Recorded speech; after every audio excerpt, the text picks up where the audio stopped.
नमस्कार दोस्तों, आपका स्वागत करता हूं इस YouTube channel SK coaching centre पर। दोस्तों आज हम लोग रीजनिंग के एक और नए पार्ट को देखने वाले हैं। ये रीजनिंग का पार्ट नंबर आपका 109 होने वाला है। अगर आप इससे पहले वाले पार्ट नहीं देखे होंगे तो ज़रूर जाकर देख लीजिएगा।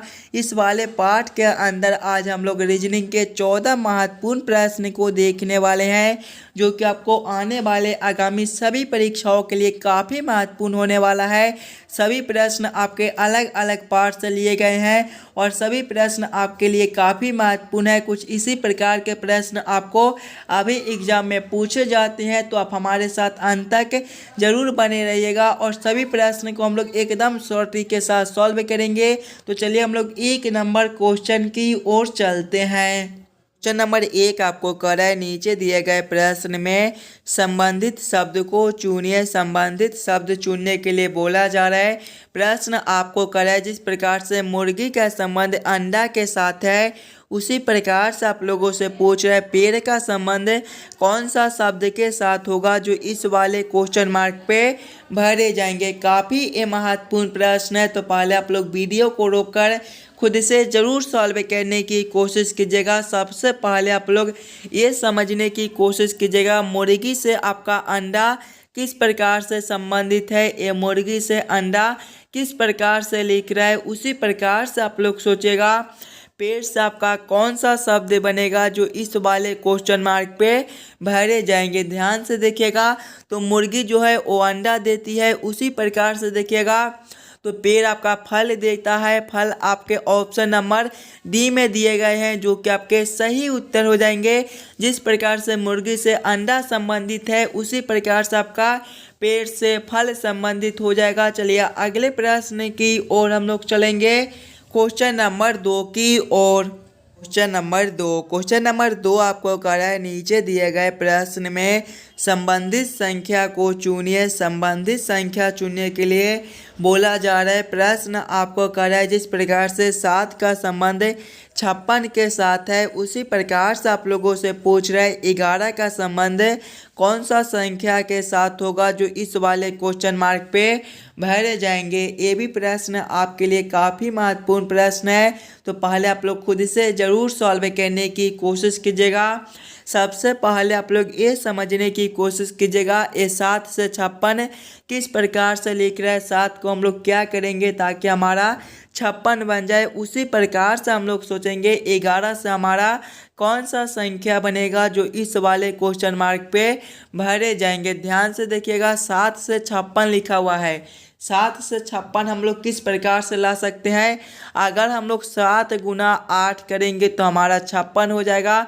उसी प्रकार से देखिएगा यहाँ पर संख्या आपका 11 दिया गया है। ध्यान से देखिएगा, संख्या यहाँ पर 7 है तो 7 प्लस 1 करके गुना कर दिया गया है। उसी प्रकार से यहाँ पर संख्या आपका 11 है तो 11 प्लस 1 हम लोग करेंगे तो आपके 12 हो जाएंगे। यानी कि जब हम लोग 11 गुना 12 करेंगे तो आपका कितना हो जाएगा, ये आपका 132 हो जाएगा।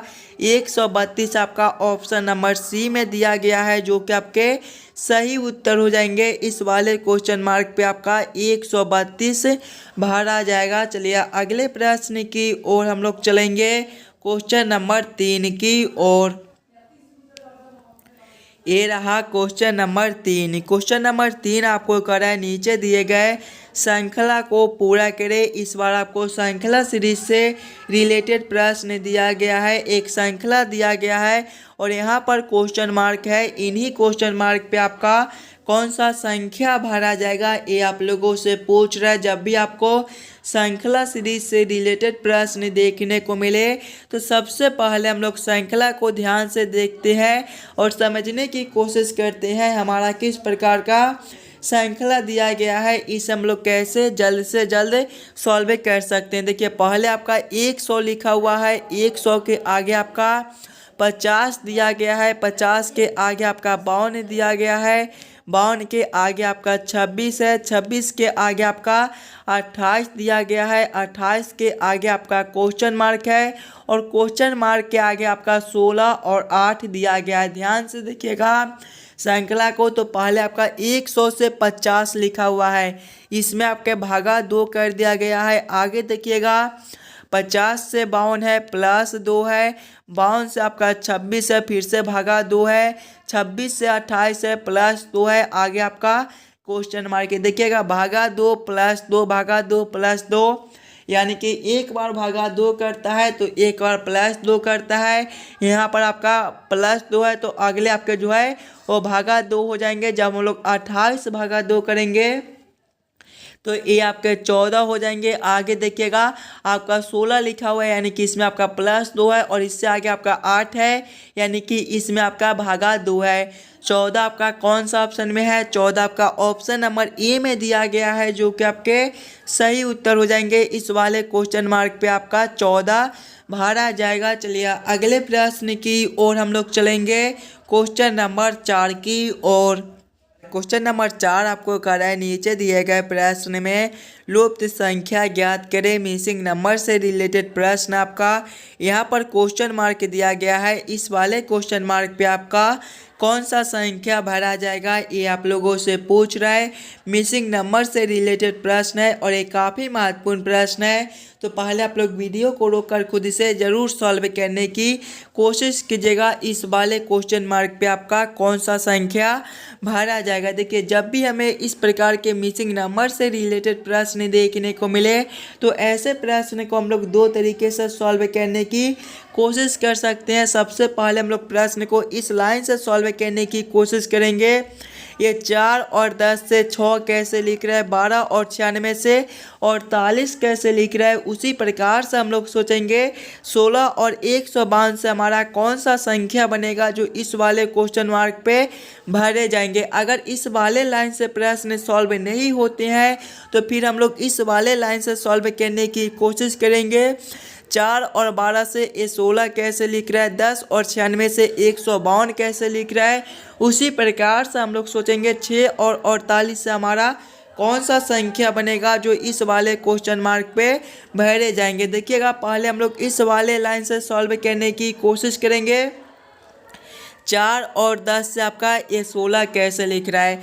अगर हम लोग पहले संख्या का स्क्वायर माइनस करेंगे दूसरा संख्या, पहला संख्या आपका 4 है, 4 का स्क्वायर 16 माइनस करेंगे दूसरा संख्या आपका 10 है, 16 माइनस 10 आपके 6 होते हैं। 6 देखिए यहाँ पर लिखा हुआ है। उसी प्रकार से देखिएगा हम लोग यहाँ पर करेंगे पहला संख्या का स्क्वायर माइनस दूसरा संख्या, पहला संख्या आपका 12 है, 12 का स्क्वायर आपका 144 माइनस करेंगे दूसरा संख्या आपका 96 है, 144 माइनस 96 आपका 48 होता है। देखिए 48 आपका यहाँ पर लिखा हुआ है, यानी कि इसी प्रकार से इस वाले प्रश्न को हम लोग सॉल्व कर सकते हैं। तो वही सेम हम लोग यहाँ पर करेंगे पहला संख्या का स्क्वायर माइनस दूसरा संख्या, पहला संख्या आपका 16 है, 16 का स्क्वायर आपका 256 होता है, माइनस करेंगे दूसरा संख्या आपका 152 दिया गया है, 256 माइनस 152 आपके 104 हो जाएंगे। 104 आपका ऑप्शन नंबर बी में दिया गया है, जो कि आपके सही उत्तर हो जाएंगे। इस वाले क्वेश्चन मार्क पे आपका 104 भरा जाएगा। चलिए अगले प्रश्न की ओर हम लोग चलेंगे, क्वेश्चन नंबर 5 की ओर। क्वेश्चन नंबर 5 आपको कर रहा है, नीचे दिए गए प्रश्न में निम्नलिखित शब्दों का सही क्रम बताएं। महाविद्यालय, शिशु, बच्चा, विद्यालय और युवा का किस प्रकार से सही क्रम बनेगा ये आप लोगों से पूछ रहा है। ये भी प्रश्न आपके लिए काफ़ी महत्वपूर्ण प्रश्न है, तो पहले आप लोग वीडियो को रोककर खुद से ज़रूर सॉल्व करने की कोशिश कीजिएगा। महाविद्यालय, शिशु, बच्चा, विद्यालय और युवा में सबसे पहले आपके कौन आएंगे। देखिए इसमें सबसे पहले जो है वो आपके शिशु हो जाएंगे, यानी कि 2 नंबर, शिशु के बाद आपका बच्चा हो जाएगा, यानी कि 3 नंबर, बच्चा के बाद आपका विद्यालय हो जाएंगे, यानी कि 4 नंबर, विद्यालय के बाद आपका युवा हो जाएगा, यानी कि 5 नंबर, और युवा के बाद आपका महाविद्यालय हो जाएगा, यानी कि 1 नंबर। कौन सा ऑप्शन में आपका 2, 3, 4, 5, 1 दिया गया है।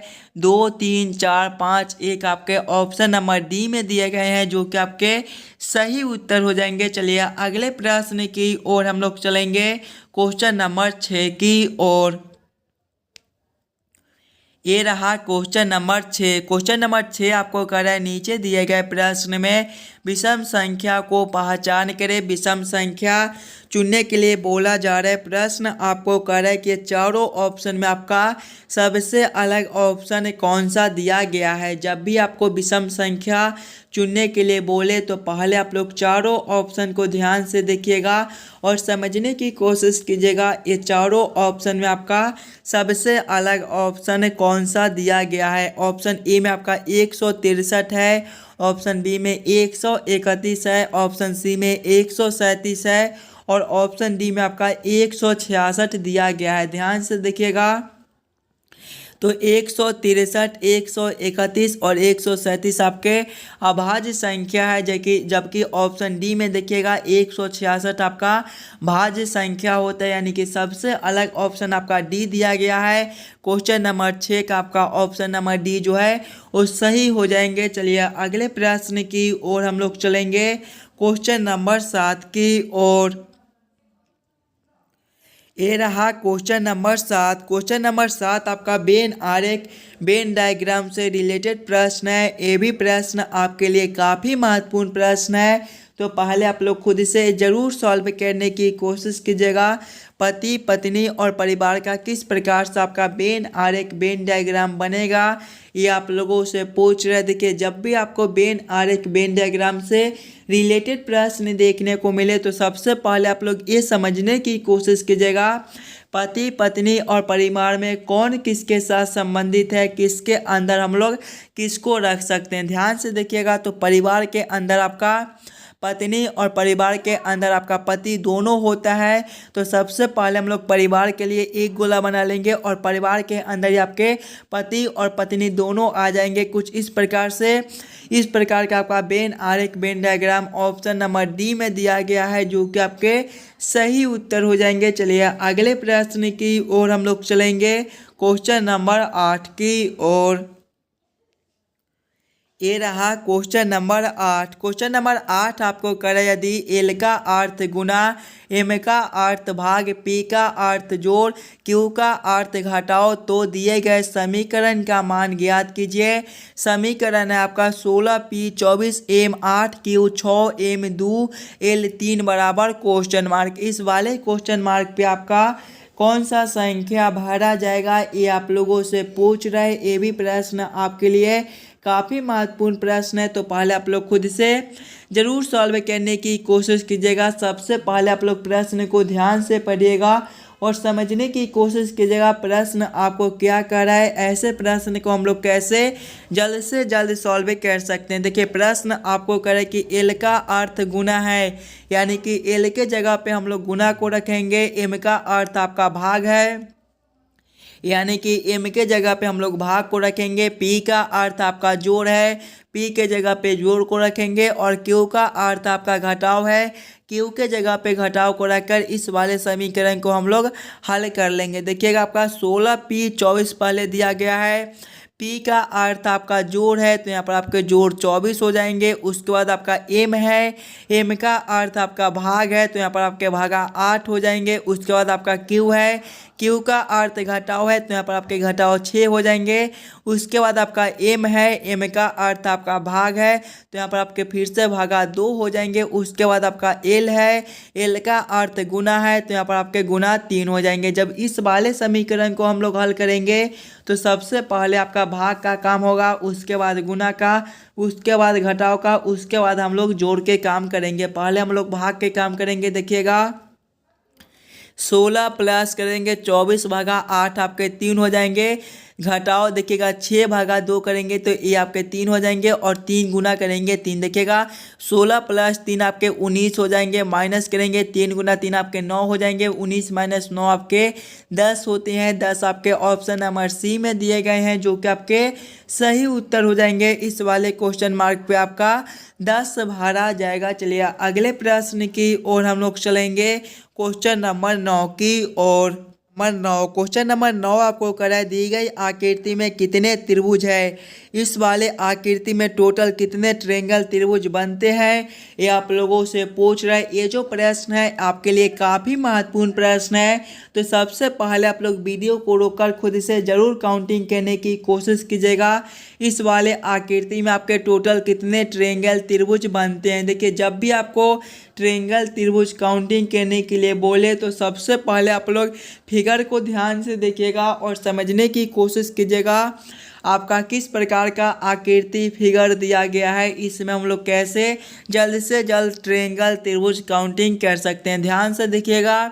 तो सबसे पहला आपका एक चतुर्भुज दिया गया है और चतुर्भुज के अंदर आपके कुछ इस प्रकार से 4 लाइन खींचे हुए हैं। जब भी हमें चतुर्भुज के अंदर त्रिभुज काउंटिंग करने के लिए बोले तो हम लोग कौन सा ट्रिक यूज करते हैं, पहले छोटे छोटे खंड को काउंट कर लेते हैं और उसमें 2 से गुना कर देते हैं। इस वाले चतुर्भुज के अंदर आपका छोटा छोटा खंड टोटल कितना बनता है काउंटिंग करिएगा। देखिए पहला खंड आपका ए हो जाएगा, दूसरा आपका ए हो जाएगा, तीसरा आपका ए हो जाएगा, चौथा आपका ए हो जाएगा, पांचवा ए, छठा ए, सातवां ए और आठवां ए। इसमें आपके 8 छोटे छोटे खंड है।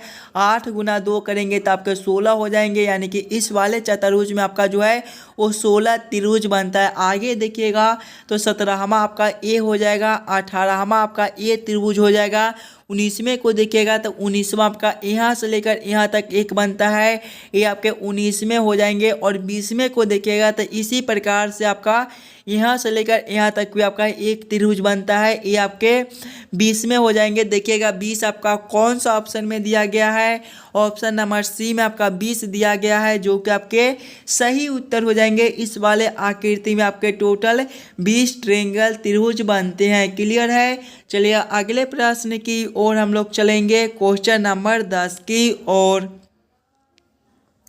ये रहा क्वेश्चन नंबर 10। क्वेश्चन नंबर 10 आपको कर है, नीचे दिए गए प्रश्न में संबंधित अक्षरों को चुनिए। इस बार आपको संबंधित अक्षर चुनने के लिए बोला जा रहा है। प्रश्न आपको कर रहा है जिस प्रकार से JMPQ का संबंध HKNO के साथ है, उसी प्रकार से आप लोगों से पूछ रहा है LCOP का संबंध कौन सा अक्षर के साथ होगा, जो इस वाले क्वेश्चन मार्क पे भरे जाएंगे। ये भी प्रश्न आपके लिए काफ़ी महत्वपूर्ण प्रश्न है। कुछ इस प्रकार के भी प्रश्न आपको एग्जाम में पूछे जाते हैं और जब भी आपको इस प्रकार के रीजनिंग के प्रश्न देखने को मिले तो सबसे पहले आप लोग ये समझने की कोशिश कीजिएगा JMP से आपका HKNO किस प्रकार से लिख रहा है, उसी प्रकार से आप लोग सोचेगा LCOP से आपका कौन सा अक्षर बनेगा। देखिए पहले आपका JMPQ से